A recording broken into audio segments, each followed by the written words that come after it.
Pela internet ou fora da internet, o ativismo do autismo está presente em todos os lugares, mas como entendê-lo e como lidar com os diferentes pontos de vista? É isso que nós vamos falar nesse vídeo.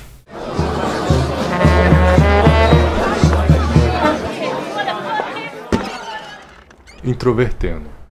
Olá para você que está assistindo o Introvertendo no YouTube. Esse aqui é um espaço em que geralmente autistas falam sobre temas relacionados ao autismo. E hoje nós temos um convidado muito especial que está sempre aí, às vezes, com a gente. E, enfim, se apresente. Eu sou o William Timur, eu sou do canal do YouTube aqui, um canal sobre autismo. Eu também fui diagnosticado com síndrome de Asperger na vida adulta. E, bom, um dos meus hiperfocos, né? Falar sobre autismo em várias esferas, né? Especialmente educação e também em todos os outros assuntos que envolvem essa questão do protagonismo, a questão da participação, né, da comunidade. Eu sou uma pessoa bem ativa, me considero uma pessoa bem ativa também.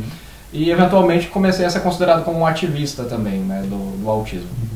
Meu nome é Thiago Abreu, sou jornalista formado pela Universidade Federal de Goiás, sou o host do Introvertendo.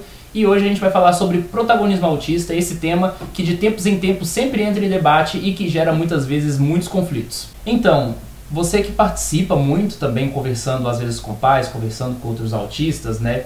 Estando nessa produção midiática sobre autismo, eu queria te perguntar como você enxerga a comunidade do autismo hoje, como é a configuração dela? Eu vejo que grande parte do que move são mães, né, assim... E que por move eu quero dizer praticamente tudo. Que faz as coisas acontecerem. Fazem as coisas acontecerem, né?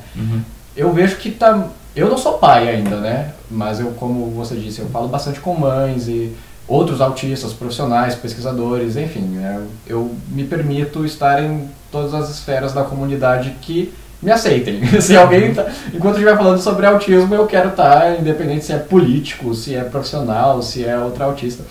Mas, assim, inevitavelmente eu vejo que é muito claro que as mães são as pessoas que são mais interessadas, que estão sempre mais engajadas, né? Então, para mim isso é muito claro, né? Que quem move tudo são as mães, né? E não necessariamente pais, mas mães. Sim. Eu vejo que é bem lógico isso, né? Porque se eu tiver um filho, por exemplo, eu vou querer prover o máximo possível do que eu posso para melhorar a qualidade de vida dele, né, para entender ele, para prover melhores condições. Então, acho que não é surpresa que seja as mães que movem isso, né.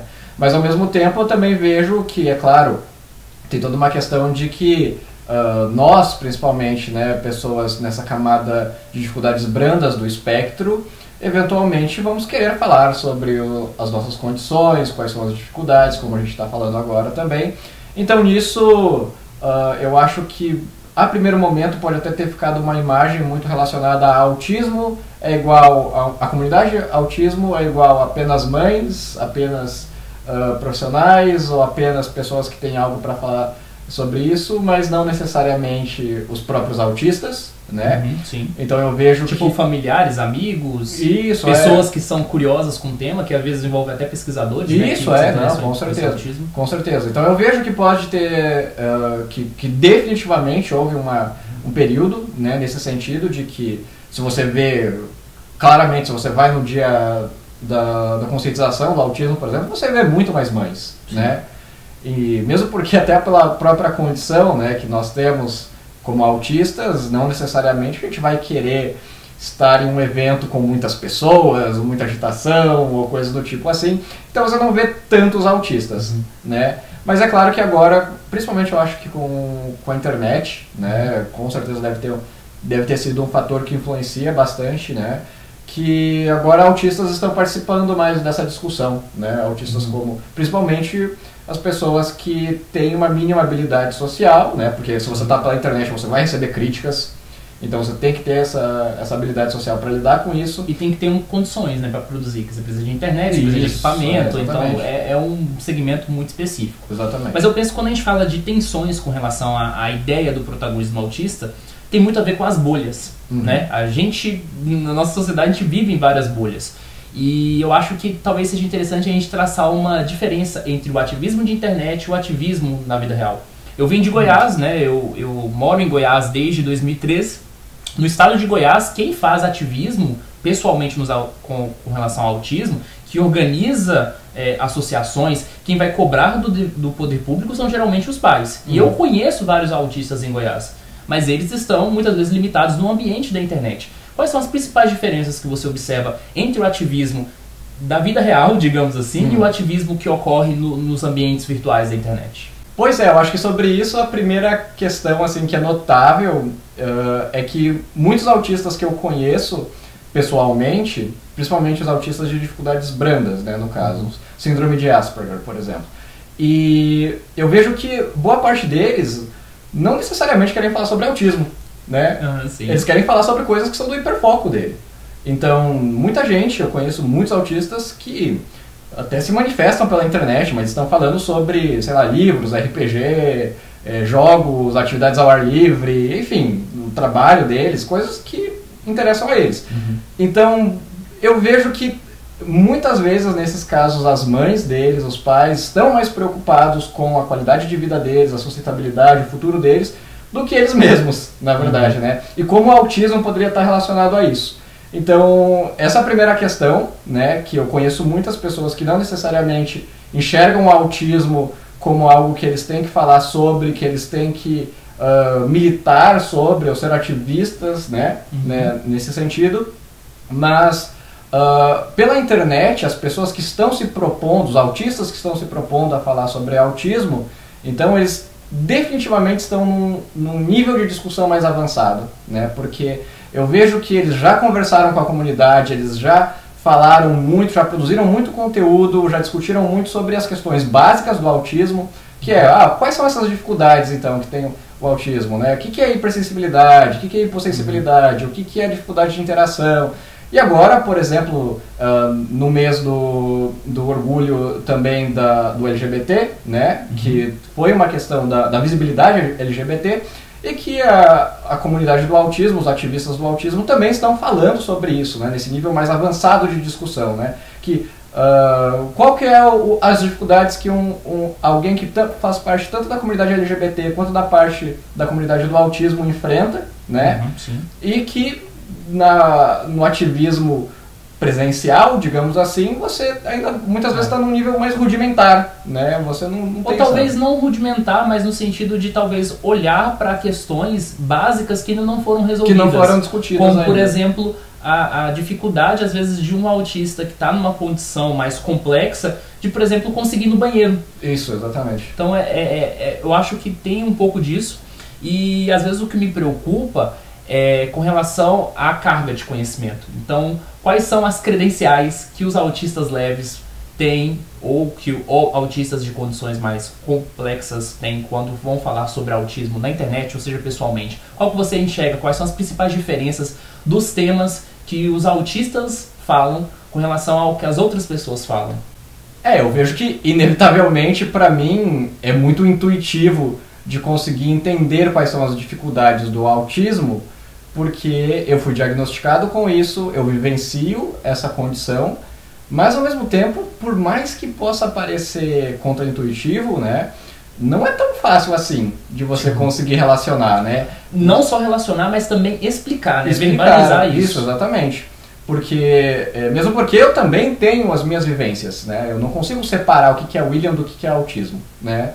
Então, eu tenho a minha vivência como William, uma pessoa autista.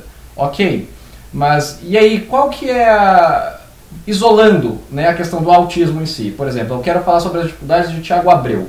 Quais são as peculiaridades de Tiago Abreu? E aí eu preciso tentar entender o que exatamente é característico do autismo em si e o que essa característica e como ela se manifesta através de Tiago Abreu, com as suas vivências, né, no caso. Então esse é um exercício que não é tão simples assim, né? Porque além de você identificar o que é específico em você, que está relacionado ao autismo, você tem que partir do específico para o geral quando você fala sobre autismo. Isso, exatamente. Porque autistas têm, claro, tudo quando se trata de autismo, você tem essa situação. Você pega a sua experiência individual, você pega tudo aquilo que é o seu repertório e você parte para o geral como uma forma de representação, como uma forma de você falar, muitas vezes com relação àquelas pessoas que não estão falando ali, mas que têm a expectativa de que você contemple os temas e as demandas que elas têm. Então isso é muito complicado. Exatamente. E quando se trata de um diagnóstico que envolve dificuldades de interação e de déficit na teoria da mente, isso mostra que nem todo autista eu penso assim, o autista, pela sua experiência, pelo aquilo que ele fala sobre ele mesmo, ele pode estar autorizado a falar sobre autismo, afinal ele é autista, mas não necessariamente significa que ele consiga falar sobre autismo. Uhum. Então, aí que tá, eu vejo que o fato de você ser autista definitivamente é um grande estímulo para você ir atrás e entender isso, né? Então, eu acho que qual é a grande diferença entre qualquer pessoa falando sobre autismo versus um autista falando sobre autismo, né? Primeiro que essa pessoa, não necessariamente, mas a pessoa que se propõe a falar sobre isso, especialmente pela internet, os ativistas e etc., definitivamente tem um grande estímulo, né? Em tentar entender. Então, esse é o primeiro ponto. E o segundo ponto, ele tem pelo menos o próprio caso, né? Então, eu tenho toda a minha história de o que é estereotipia. Então, eu posso olhar para a minha própria vida e ver o que seria estereotipia, e como ela se manifestou, e o que eu senti, né, sobre isso. E aí depois, mas não necessariamente porque eu tenho apenas a minha vivência, é que eu posso pegar apenas isso e generalizar e colocar numa mensagem que eu tenho estereotipias e estereotipias são boas pra mim, sempre foram boas pra mim, então logo estereotipias são boas pra todo mundo, não necessariamente. Isso é claro, é só um exemplo. E nesse sentido, para poder balizar essas diferenças das experiências individuais com o geral, que a gente tem o auxílio da ciência para isso. Isso, exatamente. Você tem que ter o que a gente chama de validade externa, né, digamos assim, né?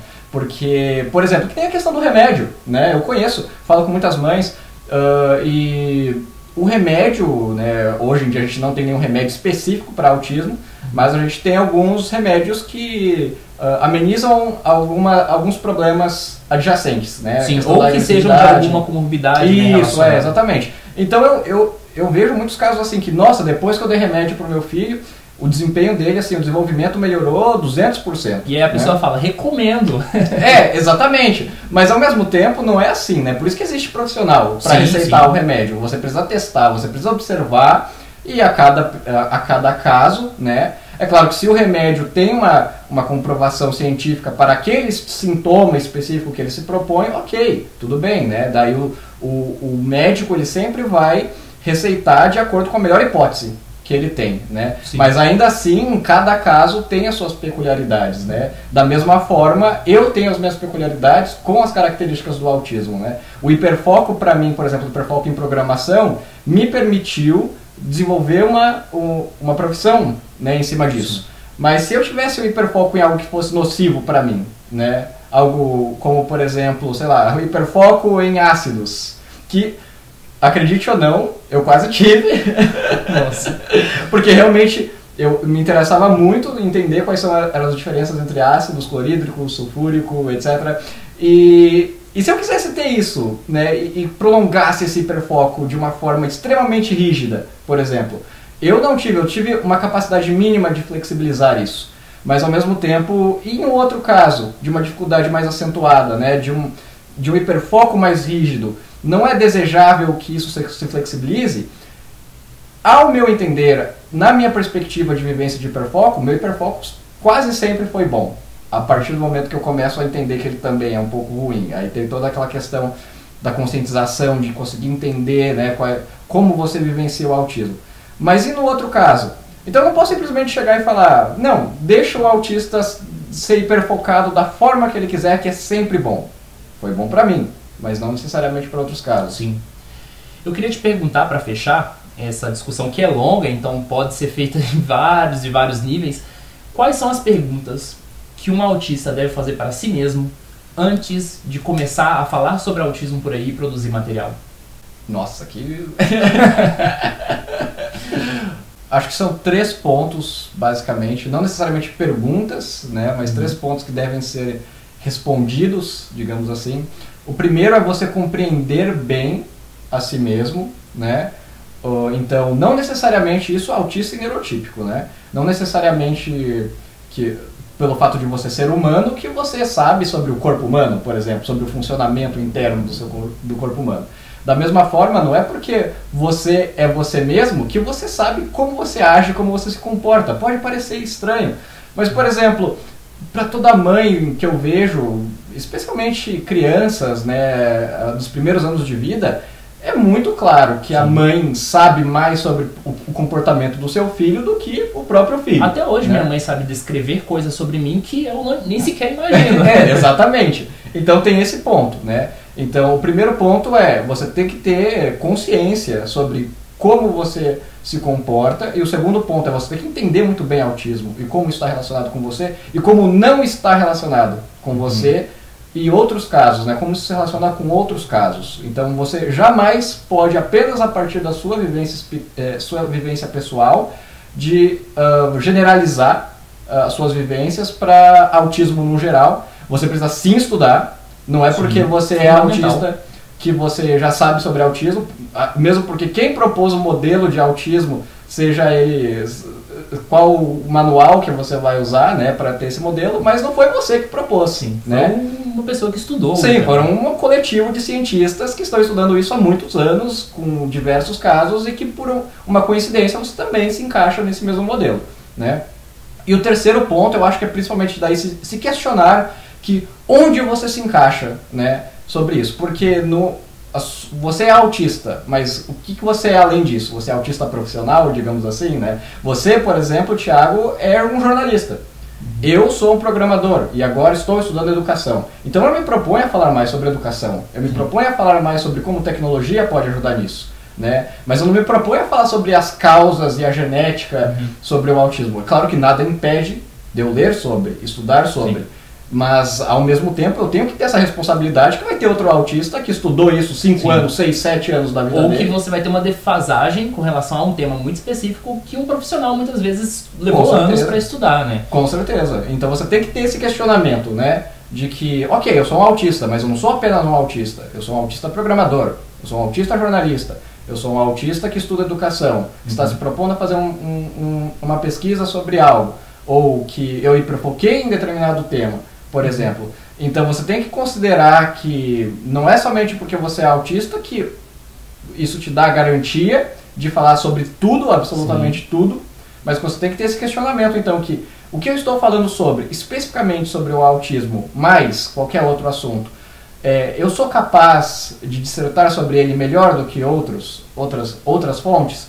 Então você tem que ter esse questionamento e tem que ter essa responsabilidade. Eu, pelo menos, vejo que tento prezar por essa responsabilidade antes de falar sobre qualquer coisa que envolva o autismo, porque definitivamente eu não sei tudo sobre autismo, né? E nunca vou saber.